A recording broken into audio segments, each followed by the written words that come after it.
they may be really serious this time, so we have to go for more sanctions. Russia and China, Russia in particular, very aggressive, saying no sanctions, no further extension of sanctions, no broadening of sanctions. Is this program is designed, this effort on Israel's part is designed to sort of force the Russian hand on this? How likely is that? To be frank, I think that it's targeting the United States and Europe more so. For unilateral, not unilateral, exactly. but not UN, not exactly. a UN resolution. To cut them off financially and everything else.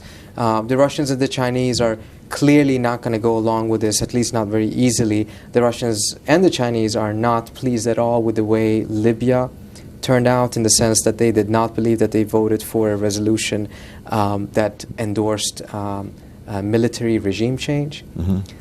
So there's a lot of tensions and bad blood over that. So I don't even think the administration right now is expecting any sanctions to be passed in the Security Council. You're going to see more unilateral action by the United States and the Europeans, and a lot of pressure by the U.S. on other countries to adopt similar sanctions. If you want to get in the conversation, give us a call. If you're calling from overseas, the number is 001-202-420-5665.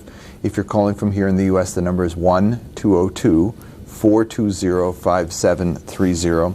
Congress has its own mind in these matters, and taking advantage of an election climate is pushing the agenda forward. They've also done something else which I thought was intriguing. There's a resolution currently making its way through the House to forbid contact between U.S. officials and Iranian officials, and that's something I know they've done with the Palestinians in the past. The question is, it most likely will not stand up to a court challenge, but how effective will this be in an election year in literally freezing any diplomacy at all? I think the State Department is not going to take this one laying down. They're not pleased by it. But what it does show is the tremendously limited political space that the administration has when it comes to pursuing diplomatic solutions. It has far greater space when it comes to pursuing coercive and punitive measures such as sanctions.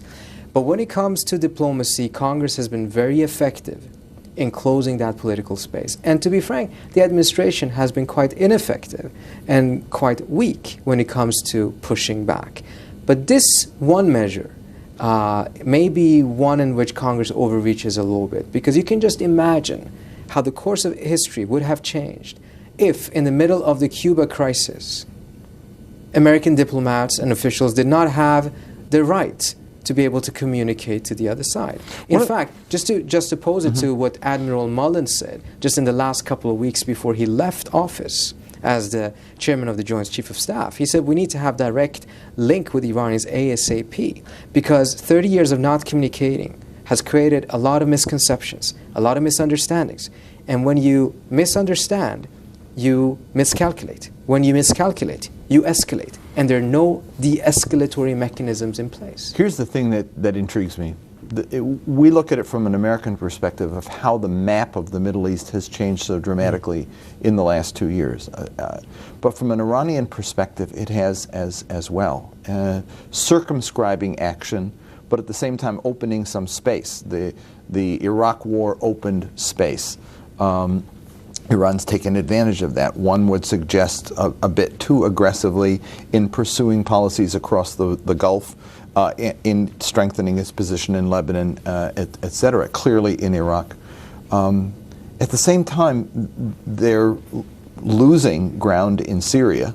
And how, I guess what I'm asking is, in terms of the chess game that's being played, where is advantage here? Do the Iranians understand the precariousness of this situation?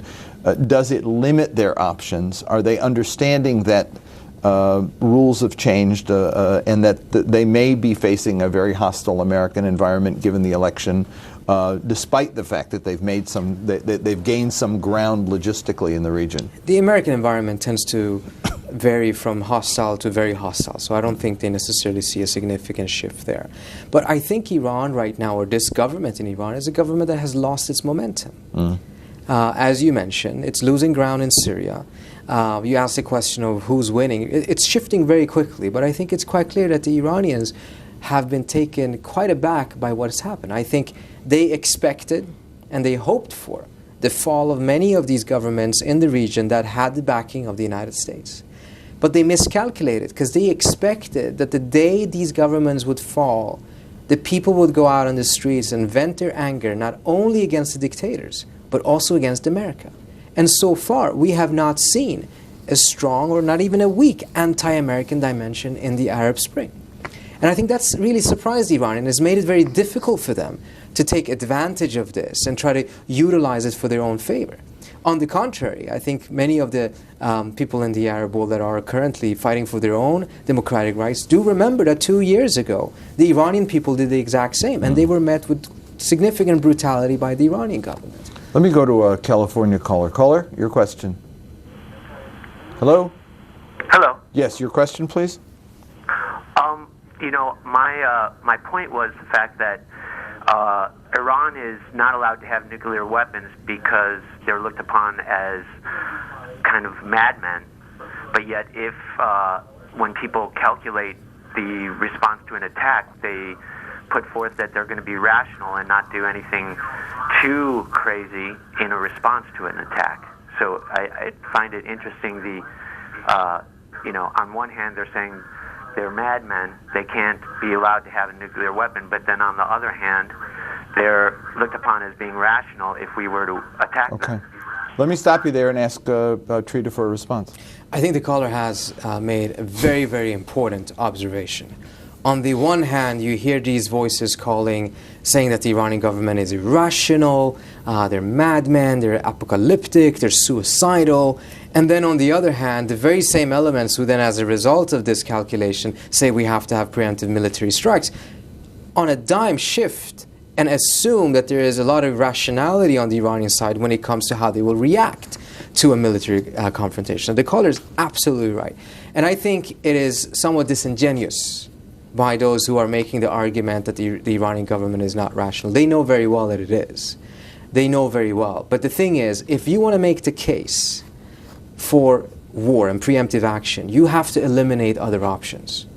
By making the argument that the other side is suicidal and irrational, then you have eliminated both diplomacy and containment and deterrence as viable policy options. And you're left only with preemptive military strikes. Mm-hmm.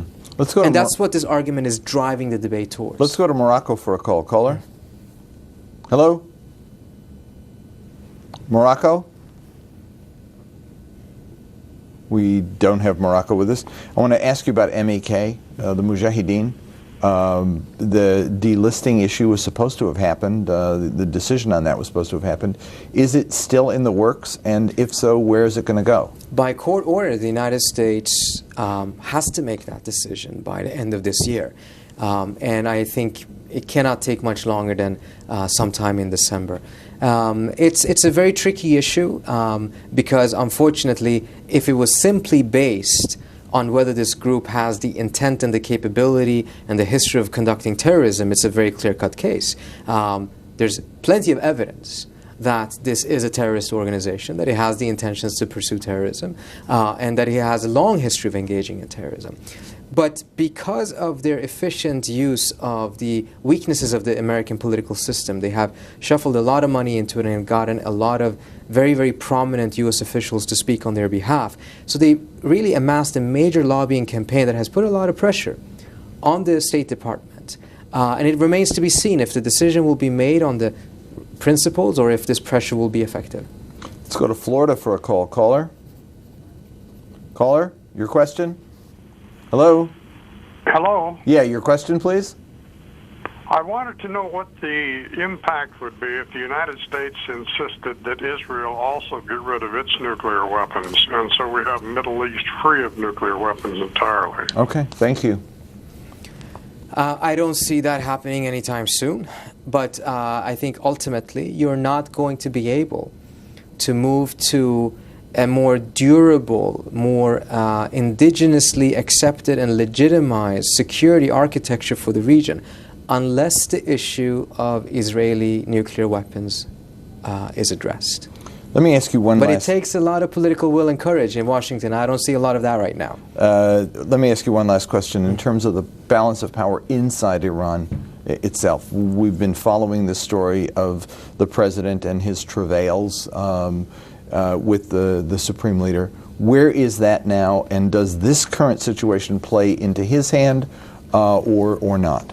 It shifts very fast, but I think the larger trend is that Ahmadinejad has experienced a lot of losses recently, but he's not out in any way, shape, or form. What it really has done is that it has brought the regime almost to a point in which you can almost say that there's signs of implosion. The amount of very, very intense enmity within the regime and the way that they're undermining each other is making the government completely dysfunctional. Just to give you an example, the parliament recently called in a couple of the ministers for no confidence votes and for questioning, and it keeps on happening all the time. And at one point, Ahmadinejad was overheard speaking with the Speaker of the Parliament, and the Speaker of the Parliament said, "Your government is dysfunctional." And Ahmadinejad responded with saying, "It's because you call us in here all the time to answer your questions. We cannot do our jobs." And in a way, both of them were right. They are completely dysfunctional. They can blame it on the other side, but they're both quite responsible for it. And that's also very dangerous. No good guys in the mix, though. I would hardly say there's any good guys, because the fight is not about more democracy. The fight is just a brutal power grab by different factions within the government. None of them have any adherence to democracy. Shrita, thank you for joining us. Look Thank you forward for to having talking me. with you again. When we come back, Ellen Lapson of the Stimson Center, and we'll take some more calls, so stay with us.